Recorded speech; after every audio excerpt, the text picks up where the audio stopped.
श्रीमद् भागवतम के प्रथम स्कंद के तीसरे अध्याय के 28वें श्लोक की चर्चा को आगे बढ़ा रहे हैं। एते चांसा कला पुंसा कृष्णस्तु भगवान स्वयं इंद्रारि व्याकुलम लोकम वृदयन्ति युगे युगे। कल एक थोड़ी सी त्रुटि हुई थी और त्रुटि ये थी कि भगवान विष्णु क्या हतारीदायक नहीं है, ऐसा प्रतीत होने लग गया। बात यह होगी कि कृष्ण हतारी गतिदायक हैं और विष्णु नहीं है। और ऐसा नहीं है। ओ ऊपर से वो दो ग्रंथ लाना भूल गया मैं। ऊपर से कोई मेरे रूम से लघु भागवतामृत और हरे नीले रंग की पुस्तक होगी और भक्ति साम्य सिंधु वो स्टैंड पे रखी होगी, लेके आ जाइए। तो देखिए हम लोग कल इस पे चर्चा कर रहे थे, मतलब मैंने सर्च किया तो देखिए हतारी गतिदायक जो है इसका अर्थ क्या है। जिसकी वो वध करते हैं, जिसका वो वध करते हैं वह है, वो तो मेरे पास भी है लैपटॉप में, आपको भी भेजा है। जिसको वो वध करते हैं उसको गति प्रदान करते हैं। लेकिन इस गति में जैसे कि हमारे अनुपम कृष्ण प्रभु ने किसी ने बोला था कि गति में भी गति भी तो अलग प्रकार की हो सकती है। जैसे कि हम लोग भगवत गीता में सुनते हैं स्वर्ग गतिम प्रार्थयन्ते। स्वर्ग भी एक प्रकार की गति है। गति मतलब जहां पे आप पहुंच रहे हो। दुर्गति समझते हैं आप? दुर्गति मतलब, गति मतलब हमेशा स्पीड नहीं होता, दुर्गति मतलब गलत स्थान पर पहुंचेगा। तो जो श्रील जीव गोस्वामी जी भक्ति रसामृत सिंधु के 2.1.39-40 में समझाते हैं कि भगवान विष्णु हतारी गतिदायक हैं, लेकिन उसमें भी तारतम्यता है। भगवान विष्णु स्वर्ग, जब किसी असुर को मारते हैं तो स्वर्ग और अन्य स्थानों पे पहुंचाते हैं। अब अन्य स्थान का अर्थ मुक्ति है, मैं नहीं जानता, ये लिखा है वहां पे। और भगवान कृष्ण मुक्ति देते हैं, जब किसी को मारते हैं तो मुक्ति तो देते ही हैं और कभी कभी भक्ति भी देते हैं। ये बात बोली जा रही है, ये यथावत प्रस्तुत कर रहा हूं, ये अभी तक की अंडरस्टैंडिंग। अब कुछ एक अनंत कृष्ण प्रभु का ये मत था कि नहीं, जब भगवान विष्णु मारते हैं तो मुक्ति देते हैं।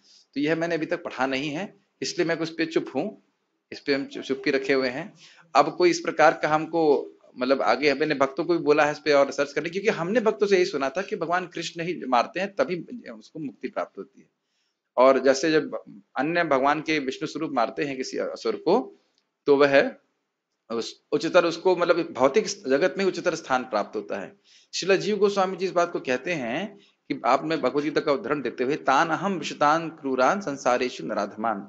सामान्यतः जो असुर होता है उसको उच्चतर गति प्राप्त नहीं होती, अपितु वह निम्नतर योनि में जाता है। लेकिन जब भगवान के विष्णु स्वरूप के द्वारा वो मारा जाता है तब वह उस प्रकार से, यहाँ रख दीजिए, तो तब वह उसको स्वर्ग और अन्य स्थान प्राप्त होते हैं। यह स्पष्ट रूप से इसमें इस ग्रंथ में, इस जो ग्रंथ है इसमें बताया गया, दिखा दिया वीडियो, ठीक है ना। भक्ति रसामृत सिंधु और इसमें 2.1.39-40 की टीका जीव गोस्वामी जी की देख सकते हैं। तो लेकिन हाँ, हतारी गतिदायक में दोनों ही हतारी गतिदायक के गुण से युक्त हैं, अर्थात भगवान विष्णु भी और भगवान कृष्ण भी। ठीक है, तो यहां तक को क्लियर किया मैंने, प्रयास किया। देखिए भगवान, एक और इंटरेस्टिंग बात है कि जब कोई असुर भगवान के प्रति युद्ध कर रहा है लेकिन केवल द्वेष है तो उसको सायुज्य प्राप्त होता है। लेकिन अगर उसमें किंचित मात्र भी थोड़ा सा भी भगवान के रूप के प्रति सराहना है, अरे कितने सुंदर है, तो फिर उसको सारूप्य प्राप्त हो जाता है। तो इसमें भेद हो जाता है। जैसे पूतना मारने आई थी लेकिन इसका थोड़ा भाव था बेटे माँ का, तो इस प्रकार से फिर उन्होंने उसको भक्ति प्राप्त हो गई। थोड़ा भगवान अगर कुछ पॉजिटिव देख लेंगे तो उसको भक्ति दे देते हैं। इसीलिए ध्रुव, इसीलिए जब देवकी के प्रति कंस बड़ा प्रेम दिखा रहा था तो देवताओं ने बोल दिया था कि भाई ये तो तुम्हारे इसका बच्चा जो है तुमको मारने वाला होगा, क्योंकि अगर वह उनकी सेवा कर देता तो भगवान उसे कभी नहीं मारते। भगवान तो वो बिल्कुल कभी दोष देखते ही नहीं और मारा भी नहीं था। जब कंस ने कहा कि जब कृष्ण ने चारों उनको मार दिया था ना, पहलवानों को, चारों को तो नहीं मारा था, दो को कृष्ण ने मारा था और दो को बलराम जी ने मारा था। और तब वह क्रोधित होकर बोलता है कि वसुदेव को भी मार दो और नंद बाबा को भी मार दो, तब भगवान कृष्ण उसको मारे थे। तो इस प्रकार से भगवान ऐसा नहीं कि बस छोटी गलती देखेंगे और मार देंगे ऐसे करके, ऐसा नहीं होता। बहुत सहनशील है। कुछ पूछ रहे थे आप? पूतना सिर्फ ड्रेस में आई थी, मारने की ड्रेस में, लेकिन भगवान ये देखिए कि यह मुझको अपना दूध पिला, भाव नहीं था, लेकिन भगवान पॉजिटिव देखे कि ये मेरी सेवा करने के लिए आई, ये बात। और यही भाई तो आश्चर्य करे ब्रह्मा जी, अरे पूतना सकुलम, पूतना के कुल का तो उद्धार आप करे की दे रहे हैं, अपना धाम दे रहे हैं, अपना पार्षद बना ले रहे हैं, तो फिर इन ब्रजवासियों को क्या देंगे? तो उत्तर यही है कि उनके ऋणी ही रहेंगे, दे नहीं सकेंगे कुछ। जब आप पूतना और बकासुर इत्यादि को, उसके भाई अगासुर को अपना धाम दे रहे हैं, तो फिर इन ब्रजवासियों को क्या देंगे आप? इन गैयाओं को क्या देंगे इनका दूध आप पीते हैं? ये ब्रह्मा जी बोलते हैं। तो ये तो खैर एक अलग विषय है। कृष्ण लेकिन छोटी से छोटी सेवा को देख करके बहुत बड़ा करके प्रस्तुत करते हैं। आज ही मैं बोल रहा था अभिष्ट प्रापक, तो मैंने चैतन्य भागवत में पढ़ा था कि नित्यानंद प्रभु कहते हैं कि मुझे कदम के फूलों की माला चाहिए। और मुझे पता नहीं था कि हमारे गौशाला में कदम का फूल है। आज देखा प्रभु जी कुछ कर रहे थे गार्डन में, और देखा अरे यह तो कदम के फूल की माला है। और आज प्रभु जी ने बहुत सुंदर माला बना करके, जिसने मतलब तोड़ा गया है, जिसने बनाया हो कदम के फूल की माला नित्यानंद प्रभु को अर्पित किया। बहुत अच्छा है, कम से कम भगवान इच्छा पूर्ण करते हैं। तो हम लोग अब अपनी चर्चा को आगे बढ़ाते हैं। आसीनम, हम लोग ने यहाँ बात किया था कि भगवान जब भगवान और भगवान के अन्य विलास रूपों में या भगवान के अन्य विश्व रूपों में कोई भेद नहीं है। चंद्रमा को उदाहरण दिया गया था, चंद्रमा वही रहता है, लेकिन विभिन्न समयों में विभिन्न प्रकार से वह अपनी प्रकाश को प्रस्तुत करता है, याद है? उसी प्रकार से भगवान और उनके अन्य अवतारों में तात्विक दृष्टि से, सिद्धांत की दृष्टि से कोई भेद नहीं, वो वही व्यक्ति हैं। लेकिन किसी हर अवतार में या हर अपने विस्तार में एक विशेष प्रयोजन के अनुसार वे आंशिक शक्ति का प्रदर्शन करते हैं, और जितनी शक्ति का प्रदर्शन करते हैं उसके अनुसार उनमें तारतम्यता होती है। शक्ति, बहुत ध्यान पूर्वक सुनिएगा, शक्ति सभी में बराबर है, जितने भी विष्णु तत्व हैं, उसके व्यक्तिकरण के कारण उनमें तारतम्यता होती है। तारतम्यता मतलब ग्रेडेशंस और डिग्री। मैं फिर से रिपीट कर रहा हूं, क्योंकि कल मुझे बहुत डर लगा था कि मैं कुछ बोला था, उसकी 3 व्याख्याएं आ गई थी। मैं फिर से बोल रहा हूं, भेद देखने का अर्थ है, ये एक भेद, जो विष्णु स्वरूपों में भेद देखने का अपराध होता है, तो इसका अर्थ क्या है? अर्थ है यह सोचना कि भगवान विष्णु भगवान कृष्ण से कम शक्तिशाली हैं। ऐसा नहीं है। भगवान कृष्ण और भगवान विष्णु में कोई भेद नहीं, वो वही व्यक्ति हैं। हम लोग क्यों नहीं समझ पा रहे हैं? क्योंकि मैं और आप अलग अलग व्यक्ति हैं, लेकिन भगवान अपनी अचिंत्य शक्ति से एक होते हुए भी बहुमूर्तिकम। ये सब बात याद आ रही है? पढ़ा था? कहाँ पढ़ा था? कौन सी क्लास में पढ़ा था ये? यही पढ़ा था ना? ठीक है, वही हम ही लोग चर्चा कर रहे थे, ठीक है। तो अब तो यह अपराध होगा अगर हम भगवान विष्णु को भगवान कृष्ण से कम शक्तिशाली माने। ये बात समझ में आ रही है? अभी हम अगर समय मिला तो हम उस चर्चा को भी करेंगे। अलग अलग प्रकार के अवतार होते हैं। विष्णुदूत अलग हो गए, भगवान विष्णुदूत तो भगवान के अंश, भगवान के सेवक हैं। अच्छा, क्या बात कर रहे थे हम? ठीक है, अब हम तुम बीच में बोलो, फोकस करने दीजिए 1 मिनट। हम फिर उसके बाद बात हुआ था कि भगवान के अवतार, जो भगवान के विस्तार हैं, वो एक विशेष प्रयोजन के अनुसार एक उतनी मात्रा में शक्ति का प्रदर्शन करते हैं। तो उस शक्ति के प्रदर्शन की तारतम्यता के अनुसार उन अवतारों की तारतम्यता स्थापित की जाती है। इसमें कोई हीनता की बात नहीं होती, कोई अपराध नहीं होता, तो समझ लेना चाहिए। ठीक, अब हम आगे पढ़ते हैं। आसीनम उर्व्याम भगवंत माद्यम संकर्षणम देवम अकुंठ सत्वम विवित्सवस्त्वत्वम अतः परस्य कुमार मुख्यो मुनयो न पृच्छन्। कुछ काल पूर्व तुम्हारी ही तरह कुमार संतों में प्रमुख सनत कुमार ने अन्य महर्षियों के साथ जिज्ञासावश ब्रह्मांड की तली में स्थित भगवान संकर्षण से भगवान वासुदेव विषयक सत्यों के बारे में पूछा था। अब ये क्यों बोल रहे हैं? कह रहे हैं कि यहाँ पे भी देखिए, संकर्षण भगवान और वासुदेव भगवान में थोड़ा तारतम्यता है, और उसको अभी हम और अच्छे से समझेंगे जब हम लोग एक नेक्स्ट सेक्शन लेंगे, स्वयं रूप तदेकात्म रूप, इस प्रकार से हैं सब विष्णु तत्व, लेकिन उनमें भाव का अंतर है। जिस विस्तार से वह व्यक्ति विस्तारित होते हैं, तो वह अपने विस्तार को, अपने स्वरूप के प्रति उनका सेवक भाव होता है। जो हम पढ़ने वाले हैं लघु भागवतामृत से, स्वयमेव धिष्णम बहुमानयंतम यदवासुदेवाभिधम आमनन्ति प्रत्यक धृताक्षाम्बुजकोशमीषद उन्मीलयंतम विबुधो दयाया। उस समय भगवान संकर्षण अपने परमेश्वर का ध्यान कर रहे थे। ये कहीं और से नहीं लिया गया है, प्रभुपाद जी के तात्पर्य से, अनुवाद से लिया गया है। जिन्हें विद्वत जन भगवान वासुदेव के रूप में सम्मान देते हैं, किंतु महान पंडित मुनियों की उन्नति के लिए उन्होंने अपने कमलवत्र नेत्रों को कुछ कुछ बोल खोला और बोलना शुरू किया। समझ में आ रहा है? संकर्षण भगवान किसके विस्तार हैं? वासुदेव के।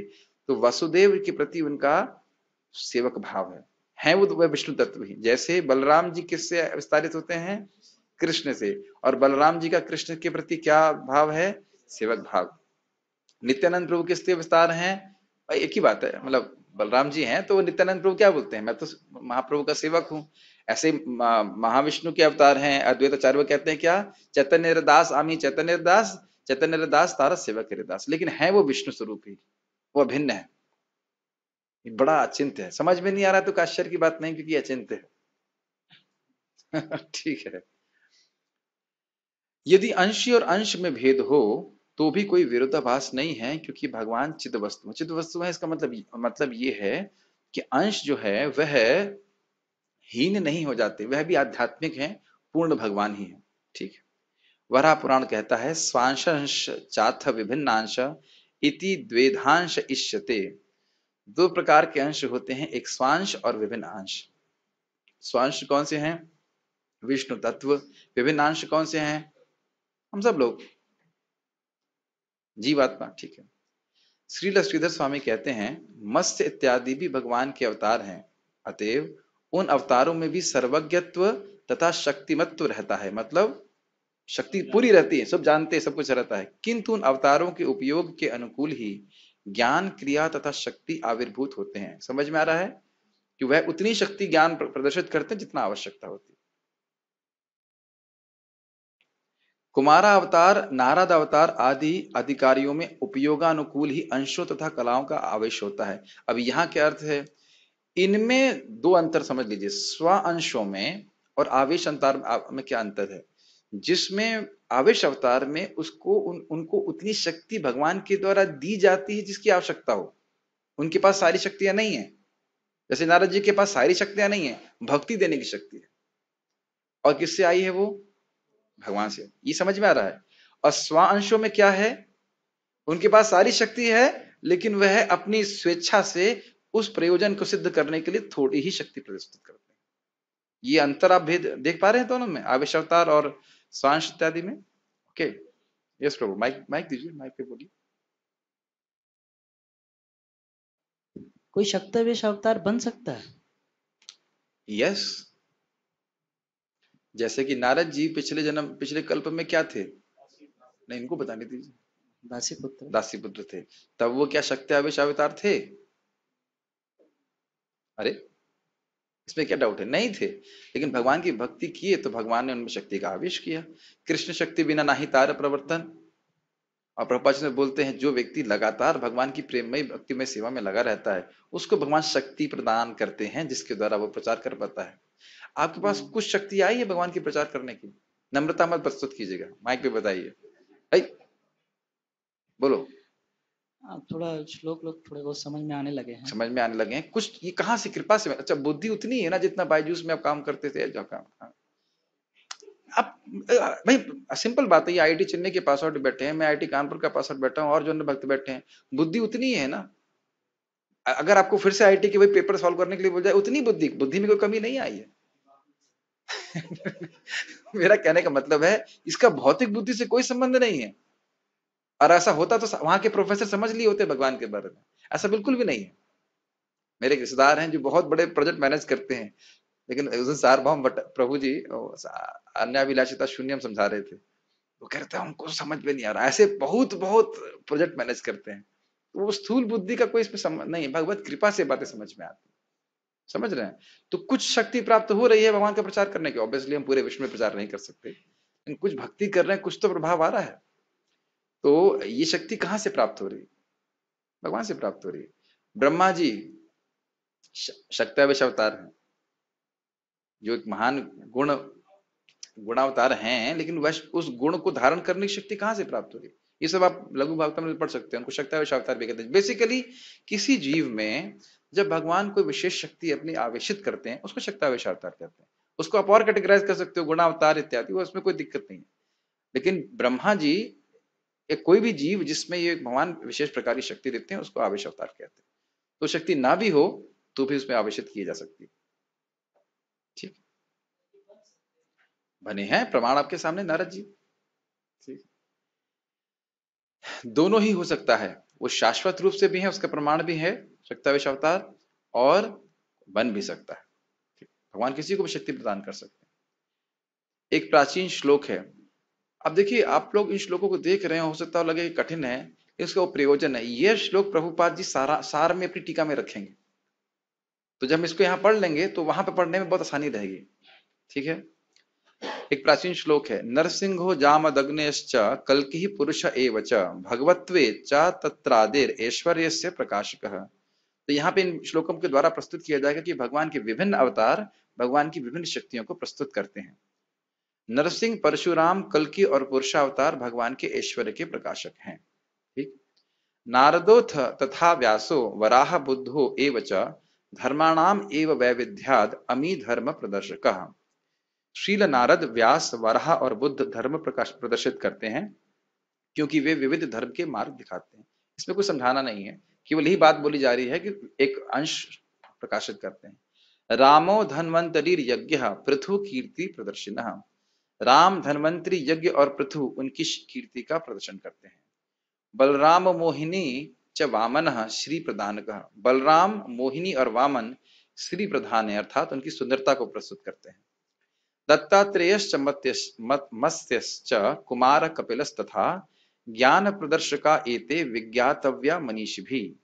दत्तात्रेय मत्स्य, कुमार होना चाहिए था, ठीक है उतना तो आप समझते हैं। कुमार और कपिल उस ज्ञान के प्रदर्शक हैं जो मनीषियों के द्वारा जाना जाता है। मतलब सामान्य ज्ञान नहीं, सामान्य ज्ञान दर्पण प्रस्तुत नहीं करते हो, वह विशिष्ट ज्ञान, आध्यात्मिक ज्ञान को प्रस्तुत किए। नारायणो नरश्चेति कूर्मश्च ऋषभस्तथा वैराग्य दर्शिनो गेयस तत्तत् कर्मानुसारतः। नर नारायण, कूर्म, ऋषभ अपने अपने कर्मों के द्वारा वैराग्य को दर्शाते हैं। तो ये समझ में आ रहा है, इसमें कुछ समझाना नहीं है। कृष्ण पूर्ण षड ऐश्वर्य, अब स्पष्ट है संस्कृत। कृष्ण पूर्ण षड ऐश्वर्य माधुर्याणाम महोदधि। कृष्ण षड ऐश्वर्य के और माधुर्य के पूर्ण पूर्ण षड ऐश्वर्य, यानी कि 6 ऐश्वर्य जो होते हैं, कौन से 6 ऐश्वर्य होते हैं? हमारा ये ऐश्वर्य कि हमको 6 ऐश्वर्य भी याद नहीं रहते, लेकिन सौंदर्य, बल, ज्ञान, यश, वैराग्य, और एक और था इंटेलिजेंस।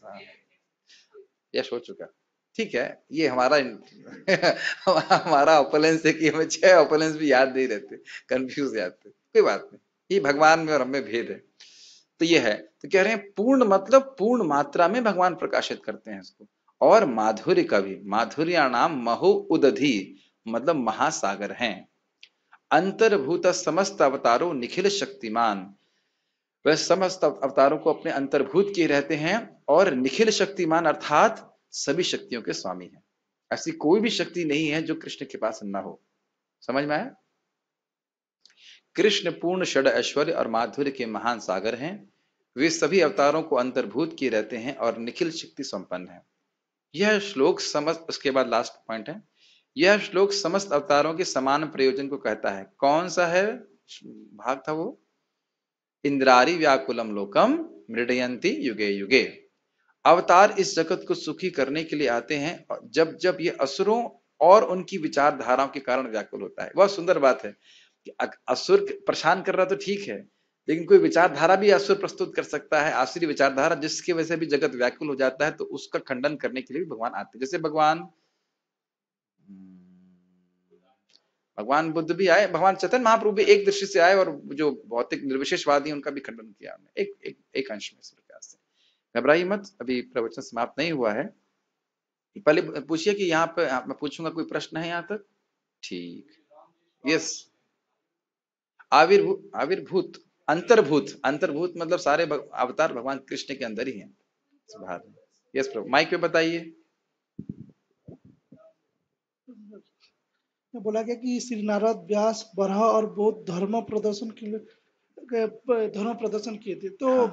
बराहदेव कैसे किए थे? थोड़ा समझ में नहीं आया भाई, इसको ज्यादा व्याख्या नहीं है, लेकिन कुछ वराह पुराण में कुछ होगा, उन्होंने धर्म की शिक्षा दिया होगा। लक्ष्मी प्रभु जी कुछ कह रहे हैं, लक्ष्मी जी को क्या हो गए? लक्ष्मी जी को ज्ञान दिए थे, उसको वराह पुराण में लिखा है। हाँ, तो उसको कई बार हमने वराह पुराण से उक्ति सुनी भी है, तो मैंने उसको पढ़ा नहीं, तो मैं कुछ नहीं कह सकता। ठीक है, अब आप लोगों के पास दूसरी फाइल होगी, कृपया उसको खोलिएगा। भगवान के स्वांश में 6 ऐश्वर्य होते हैं, लेकिन वह उसको पूरा प्रस्तुत नहीं करते हैं, ये बात है। वो एक विशेष प्रयोजन के, जैसे कि भगवान श्री राम ने परकीय भाव को प्रस्तुत नहीं किया। अभी मैं उससे पहले वहां पे जाएं, हम लोग अब एक दूसरी चर्चा शुरू कर रहे हैं।